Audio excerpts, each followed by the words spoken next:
Pensa na seguinte cena. Um carro sofre um acidente feio, dá perda total. A seguradora vai lá, paga a indenização e fica com o que sobrou do carro. Mas e depois? O que acontece com essa sucata? Pois é, a venda desse carro batido, o tal do salvado, virou uma briga fiscal que durou anos aqui no Brasil. Hoje, a gente vai entender direitinho como o Supremo Tribunal Federal botou um ponto final nessa história toda com uma decisão super importante. Vamos lá?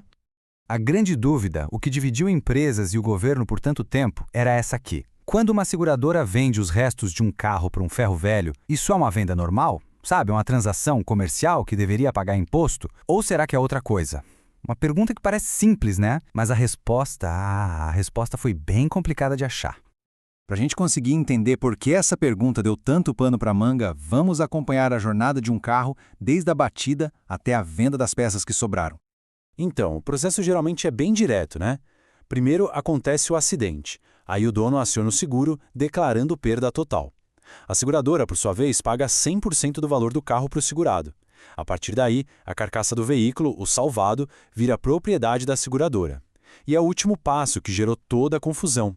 A seguradora vende esses destroços para tentar recuperar pelo menos uma parte do dinheiro que gastou na indenização. E é aqui que a gente chega no centro da discussão, onde duas visões completamente diferentes bateram de frente. Afinal, a venda do salvado é uma operação de seguro ou é um simples ato de comércio? De um lado estava o fisco, a autoridade tributária, falando: olha, isso é circulação de mercadoria. Se está vendendo é comércio, e se é comércio, tem que pagar ICMS. Simples assim. Mas do outro lado, as seguradoras respondiam: peraí, não é bem assim. Isso não é comércio. Isso faz parte da nossa operação de seguro. A gente não vende para lucrar, a gente vende para diminuir o prejuízo da indenização que a gente já pagou. E mais, a lei proíbe a gente de atuar em outras áreas comerciais. E tem uma frase que veio direto do processo, que resume perfeitamente o lado das seguradoras. Elas disseram, com todas as letras, que não são e nem poderiam ser comerciantes de ferro velho. Isso diz tudo, né? O negócio delas é seguro e não vender sucata. A venda é só uma consequência, uma etapa final e necessária da operação principal delas. Bom, essa briga precisava de um árbitro, de uma resposta final que valesse para o Brasil inteiro. E essa resposta veio da nossa mais alta corte, o Supremo Tribunal Federal, por meio de uma ferramenta jurídica muito poderosa, a súmula vinculante. O STF, que é o guardião da nossa Constituição, tem esse poder de dar a palavra final em questões assim, sabe? Criando uma regra clara que todo mundo, todos os juízes e o governo têm que seguir. Mas o que é essa tal de súmula vinculante? Bom, de forma bem simples, é como se o STF publicasse uma regra de ouro. É um resumo de uma decisão que se torna obrigatório. Ela existe para garantir que a lei seja interpretada do mesmo jeito em todo o país, o que traz segurança e evita que cada juiz decida de um jeito diferente sobre o mesmo assunto. E nesse caso específico, depois de analisar todos os lados da questão, o tribunal publicou a súmula vinculante de número 32. E o texto dela é esse aí, bem claro e direto ao ponto. O ICMS não incide sobre a alienação de salvados de sinistro pelas seguradoras. Pronto, fim da discussão. O STF deu razão às seguradoras. Não tem imposto nessa operação.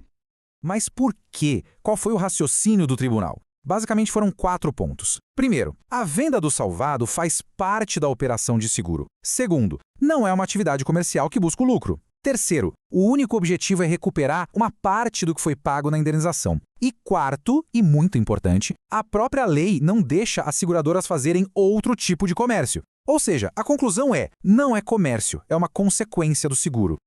Com a regra definida para o futuro, parecia que a história tinha acabado, certo? Mas, e as dívidas de imposto que já existiam antes da súmula? Será que uma nova lei consegue consertar o passado? Para entender isso, vamos olhar para um caso real que é muito curioso. O que acontece com uma cobrança de imposto que foi considerada definitiva, ali na Justiça Administrativa, só alguns dias antes da súmula 32 ser criada? A regra nova poderia simplesmente apagar essa dívida antiga? A questão toda está no timing. Olha só que coisa. No dia 9 de fevereiro de 2011, um tribunal administrativo bateu o martelo. Uma seguradora devia sim o ICMS. Só que, uma semana depois, no dia 16 de fevereiro, o STF cria a súmula vinculante 32, dizendo exatamente o contrário, que esse imposto não era devido. Foi por muito pouco, um timing incrível. E a decisão final do STF nesse caso foi bem clara. A súmula não pode voltar no tempo para anular uma decisão que já tinha sido tomada e finalizada. Quando a dívida foi confirmada lá no dia 9, a súmula simplesmente não existia. Então a decisão daquele tribunal estava correta, com base nas regras que valiam na época. A dívida teve que ser paga. A regra nova só vale dali para frente. Então, depois de toda essa história, o que a gente pode tirar de lição do caso da súmula vinculante 32? Bom, eu diria que os pontos principais são 3. Primeiro, a clareza. Ficou definido que vender salvados para seguradoras não é comércio. Segundo, a certeza tributária. Agora se sabe que não tem ICMS nessas vendas. E, por fim, a estabilidade. Essa decisão trouxe uma enorme segurança jurídica e financeira para o setor de seguros, que agora sabe exatamente qual é a regra do jogo. Isso tudo nos leva a uma reflexão final que vai muito além de carros e impostos. Como é que uma sociedade consegue equilibrar a necessidade de ter regras claras, definitivas, com o fato de que essas regras nem sempre podem consertar o que já aconteceu? É uma tensão que sempre vai existir. Essa de tentar criar um futuro mais previsível e, ao mesmo tempo, ter que lidar com as complexidades do que já passou.